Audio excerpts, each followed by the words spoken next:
Patient है, जो बंदा गिरा पड़ा है, हम फर्ज करते हैं कि ये बंदा किसी भी वजह से इसकी दिल की धड़कन जो है वो बंद है, हमने उसको बहाल करना है। तो हम किस तरीके से करेंगे कि मैं उस बंदे के पास जाता हूँ, ठीक है जी। जब मैं उसके बिल्कुल करीब पहुँच जाता हूँ 3 4 5 फीट के फासले पे, तो सबसे पहले मैं क्या करूँगा, मैं अपनी हिफाजत को यकीनी बनाता हूँ।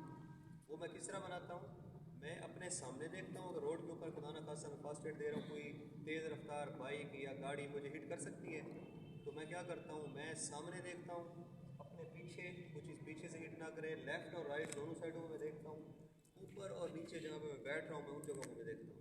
तो ये कितनी जगह हो गई, 6, ठीक है। 4 हमारे सिमटे होंगे और ऊपर नीचे देखेंगे, तो 6 जगहों को जब मैं देखूंगा तो मैं खुद को महफूज तसव्वुर करता हूँ कि मैं ठीक हूँ, कोई खतरे वाली बात नहीं है, तो मैं इसकी फर्स्ट एड कर सकता हूँ। इस दौरान अगर मुझे लगता है कि जो ऊपर बिल्डिंग है वो गिर सकती है, उसमें दरारें हैं या ईंट कुछ गिर सकती है, तो फिर मैं उस पेशेंट को पहले किसी महफूज जगह पर शिफ्ट करूँगा। ठीक हो गया जी। ये रिस्क फर्स्ट एडर नहीं लेता कि वो जगह का पहले तयन करता है कि जगह महफूज है तो वो स्टार्ट करते हैं। मैंने वो देख लिया, उसके बाद मैं क्या करता हूँ, मैं उस पेशेंट के पास जाके बैठता हूँ। जब मैं उसके पास, अब मैंने नीचे देखा था जहाँ पे जाके मैं घुटनों के बल बैठूंगा, मैंने वो जगह देखी है कि वो महफूज है, तो मैं वहाँ पे जगह उस जगह पे जाके ऐसे बैठ जाता हूँ। ठीक है जी। अब मैं बैठ गया, बैठने के बाद मैं क्या करता हूँ, मैं उससे लेता हूँ रिस्पॉन्स कि क्या ये होश में है या नहीं।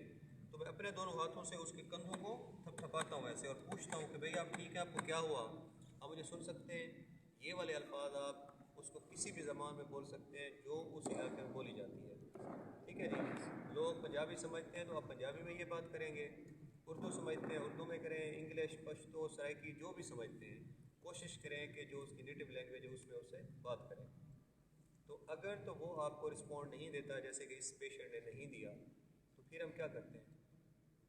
अगर जैसे मैंने थपथपाया, भाई आपको क्या हुआ, आप मुझे सुन सकते हैं, मैं क्या मदद कर सकता हूँ, वो कहता है जी मेरा नाम नियाज़ है, मैं ऐसे काम कर रहा था, मैं गिरा हूँ, मेरी आंखों से अब कुछ नज़र नहीं आ रहा, तो मैं क्या करूँगा, ये वाला जो पेशेंट है ये देख नहीं रहा, ठीक है जी, इसकी शुगर लो हो गई, इसको कोई किसी चीज़ ने सर के आग के ऊपर लगी और वो बेहोश हो गया, अब ये होश में है क्योंकि वो मुझे सुन भी सकता है और खुद बोल भी सकता है, इसका मतलब है ये खतरे से बाहर है बज़ाहिर। ठीक है जी। तो फिर हम क्या करते हैं, हम उसको रिकवरी पोजीशन में ले आते हैं और रेस्क्यू कॉल करते हैं। अभी आपको रिकवरी पोजीशन में बताएंगे एंड पे। अगर ये पेशेंट नहीं बोलता, इसका क्या मतलब है, पेशेंट होश में नहीं है, क्योंकि मैंने उससे बोला, मैंने उससे थपथपाया, उसने कोई जवाब नहीं दिया, तो अब मुझे रेस्क्यू कॉल करनी चाहिए। ऐसे है।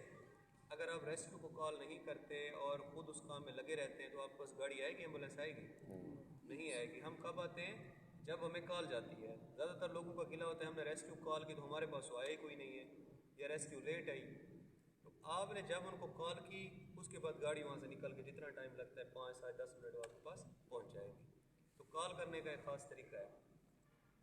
मैं अगर हूँ अकेला, जहाँ पे मैं उस बंदे की हेल्प कर रहा हूँ, मेरे साथ कोई नहीं है, फिर तो मैं मोबाइल खुद निकालूंगा, रेस्क्यू कॉल करूँगा। अगर मेरे साथ फ़र्ज़ करें आप लोग सारे बैठे हुए हैं, तो मैं क्या काम करूँगा, मैं आपको कहूँगा कि आप में से फॉर एग्ज़ाम्पल आपका नाम क्या है, ज़ीशान। मैं कहता हूँ मैं ज़ीशान को जानता हूँ, तो मैं कहूँगा ज़ीशान भाई आप रेस्क्यू को कॉल कर दें। ये रेस्क्यू कॉल करेंगे और मैं तब तक वो फर्स्ट एड जो देने जा रहा हूँ वो जारी रखूँगा। ठीक है जी। अब कॉल करने का तरीका है, जब भी आप किसी भी डिपार्टमेंट की हेल्पलाइन को कॉल करें तो आप उसमें चीज़ें उनको बताएं कौन कौन सी चीज़ें ज़रूरत है। आप जब कॉल करेंगे वो आपसे पूछेंगे जी मैं आपकी क्या मदद कर सकता हूँ, आप उन्हें बताएंगे कि मेरा नाम ज़ीशान है, जो भी आपका नाम होगा, तो मेरा फ़ोन नंबर ये है, जो आपका फ़ोन नंबर है उनको पढ़ के बता दें। ठीक है जी। 0333 है 3512145 मेरा नंबर है। मैं इस वक्त स्पोर्ट्स कम्प्लेक्स फ़तेहपुर में मौजूद हूँ। यहाँ पे एक भाई हमारे साथ खेल रहे थे या कोई काम कर रहे थे, जिनको बज़ाहिर चेस्ट पेन हुआ और वो गिर गए। मैंने उससे रिस्पांस लिया, वो रिस्पांस नहीं दे रहे, क्योंकि आपने रिस्पांस ले लिया था, तो अब रहे मेहरबानी गाड़ी भेजें। वो फिर आपको फ़ोन पे बताएंगे कि उसके दिल की धड़कन चल रही है नहीं चल रही है। अगर आप उन्हें कहते हैं कि मैंने फ़र्स्ट एड की ट्रेनिंग ली हुई है, तो वो आपको कहेंगे अब फ़र्स्ट एड दें, गाड़ी आपके पास आ रही है, अब गाड़ी निकल के घर आ जाएगी। तो ये इन्फॉर्मेशन, उस अपना नाम, अपना फ़ोन नंबर, ताकि अगर कॉल बैक करना चाहें तो उनके पास आपका नंबर हो, किस जगह पे हादसा हुआ, उसकी नौइयत क्या है, उस पेशेंट की उम्र कितनी है, ये चीज़ें आपने उनको दे देनी है ताकि वो डिसाइड करें कि क्या भेजना है। एक गाड़ी भेजनी है, 2 गाड़ी भेजनी है, फायर की भेजनी है, एम्बुलेंस भेजनी है, वो आपको वो गाड़ी भेज देंगे। ठीक हो गया जी। उसके बाद आपने क्या करना है, आपने चेक करना है कि आया ये जो बंदा गिरा पड़ा है क्या इसकी सांस और दिल की धड़कन चल रही है कि नहीं चल रही, जिसके बाद हम CPR करते हैं। ठीक है जी। तो आप अपने हाथ की मदद से, पेशेंट के ऊपर हाथ नहीं रखने, इसका सहारा नहीं लेना, अपने हाथ की मदद से क्या करेंगे, इस अपना ये वाला जो कान है लेफ्ट, ठीक है, लेफ्ट वाला कान इसके मुंह और नाक के करीब लेके जाएंगे ऐसे। ठीक है जी। और देखेंगे कहाँ पे, अब जब मैं ये कान करूँगा तो मैंने इसकी चेस्ट को देखना है। जो बंदा सांस लेता है उसका सीना ऊपर नीचे हो रहा होता है। ठीक हो गया। जिसकी सांस रुकी होती है उसका सीना एक जगह पे रुक जाता है, वो सांस भी नहीं ले रहा होता, उसके दिल की धड़कन तो वैसे में देखने से फील नहीं होगी। तो आपने कान से सुनना है ऐसे और नज़रों से देखना है उसकी चेस्ट को। ये वाला काम आपने ज़्यादा से ज़्यादा 10 सेकंड करना है। वो 6 से 8 10 सेकंड में एक दफ़ा या 2 दफ़ा अगर सांस लेता है इस दौरान तो उसकी चेस्ट आपको ऊपर नीचे होती हुई नज़र आएगी, इसका मतलब होगा कि सांस ले रहा है। अगर वो नज़र नहीं आती और जो आपने कान करीब किया हुआ था, जो बंदा मुंह या नाक से सांस निकालता है, जो कार्बन डाइऑक्साइड का मखराज कर रहे होते हैं, अगर तो आपको वो सुनाई देती है या वो गर्म हवा आपको कान की लू के ऊपर महसूस होती है, इसका मतलब है कि सांस ले रहा है। ठीक है जी। हमें सांस का लेना भी फील नहीं होता, हमें उसकी चेस्ट ऊपर नीचे होती हुई नज़र नहीं आती।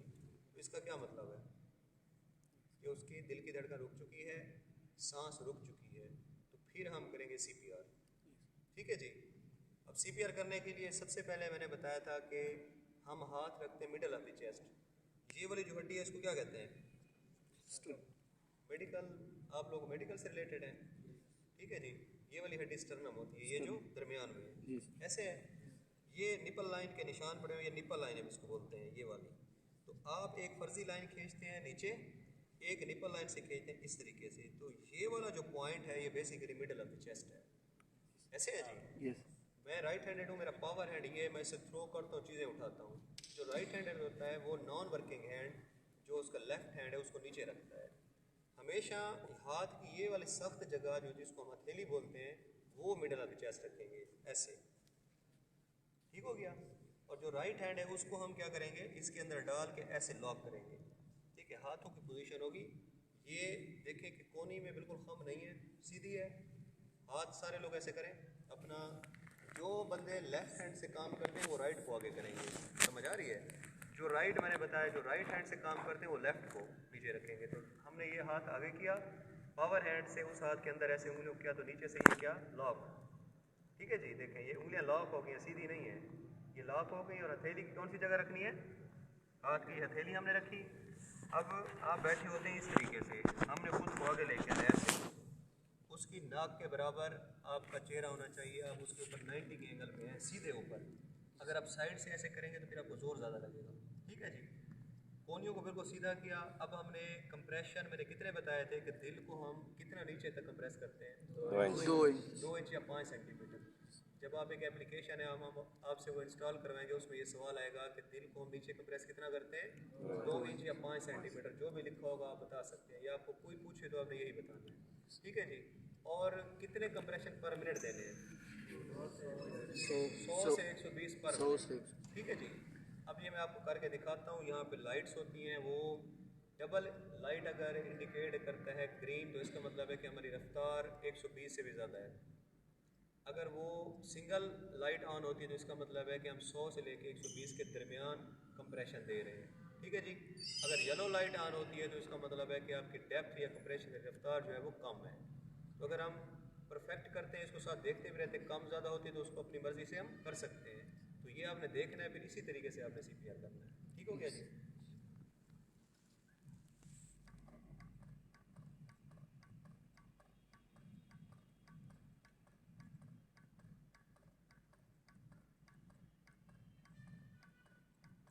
अगर हम इसको ये जब आप कंटिन्यू करेंगे, ये वाला अमल आपने कम अज़ कम उस पेशेंट पे कम से कम 10 मिनट तो करना है।